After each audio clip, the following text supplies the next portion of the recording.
कटाई और मजदूरी के अभाव में किसान चिंतित है। किसानों का कहना है कि इस बार समय पर गेहूं की फसल कटाई की जा रही है। मौसम की बेरुखी और आसमान में छाए बादलों की चिंता से किसान जल्द से जल्द फसल काटने में जुटा हुआ है, लेकिन महंगे दामों की में भी मजदूरी नहीं मिलने से किसान मजबूर हो रहा है। उन्होंने बताया कि फसल कटाई के समय मजदूरों की आवश्यकता होती है, लेकिन समय पर मजदूरों की कमी पड़ जाती है। महंगी मजदूरी देने और लाने में से जाने का भाड़ा देने के बावजूद भी मजदूरों की एडवांस बुकिंग हो रही है। ऐसे में खेतों में पकी फकाई फसलें को देख किसान चिंतित है। 300 से 400 तक मजदूरी बढ़ गई। जी सर, बताइए अब की बार किसान कैसे चिंतित दिख रहा है, मजदूरी भी महंगी है। गेहूं की फसल जो है वो पूरी पक के तैयार खड़ी है और किसानों को फसल काटने के लिए मजदूर नहीं मिल रहे हैं। मजदूरी जो है वो 500 से 600 रुपये, यहाँ तक कि एटलीस्ट 650 रुपये भी मजदूर ले रहे हैं।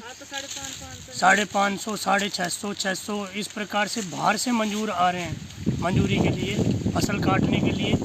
और मौसम विभाग ने बारिश का जो संकेत दिए हैं, बारिश आने के संकेत दिए हैं, जिससे किसान पूरी तरह चिंतित है। उसकी रातों को नींद नहीं आती किसान को, चिंता के कारण उसकी नींद पूरी तरह से ख़राब हुई पड़ी है, क्योंकि उसको ये डर सताता रहता है कि कहीं उसकी 12 महीने की मेहनत जो वो पानी देकर, खाद देकर, अपनी शारीरिक मेहनत करके फसल को पका के तैयार करता है, अपने घर का अनाज इकट्ठा करने में लगा रहता है, वो कहीं बारिश के कारण बर्बाद ना हो जाए।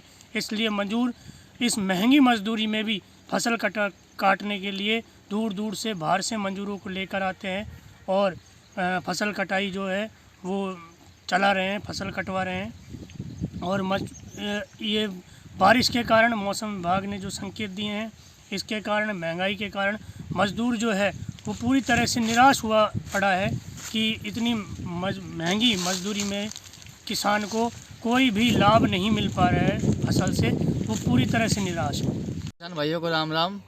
मौसम विभाग ने अलर्ट दिया है, बरसात है ना, बरसात आने की संभावना है और यहाँ पे मंजूरी है जो 500-600 रुपये है एक।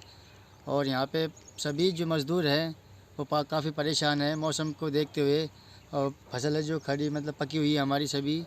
और हमारे जो किसान भाई है सभी ये सोच रहे हैं कि मंजूरी है जो सबसे महंगी हुई है टाइम फ़िलहाल, तो वो कम होनी चाहिए। और हम यहाँ पे 12 महीने की फसल के लिए हम सभी किसान भाई रात दिन एक करके सर्दियों में भी पानी मोड़ते हैं। रात को ओले पड़े हो चाहे कैसे भी हो, मौसम से हिसाब से हम पानी मोड़ते हैं, 4-4-5 पानी देते हैं और तब जाके हमें 12 महीने का अनाज इकट्ठा करते हैं हम। और हमें जो अपनी जो सरकार है इससे हमें पूरी तरीके से लाभ नहीं मिल पा रहा है। जो हमें है, जो तूड़ा है, अनाज है, चारा है, वो महंगा आया है। इसलिए हम सरकार से ये चाहते हैं कि कम से कम हमें इतना मुआवजा मिले जो बरसात होती है उससे कुछ फ़ायदा मिले हमको। जय हो किसान।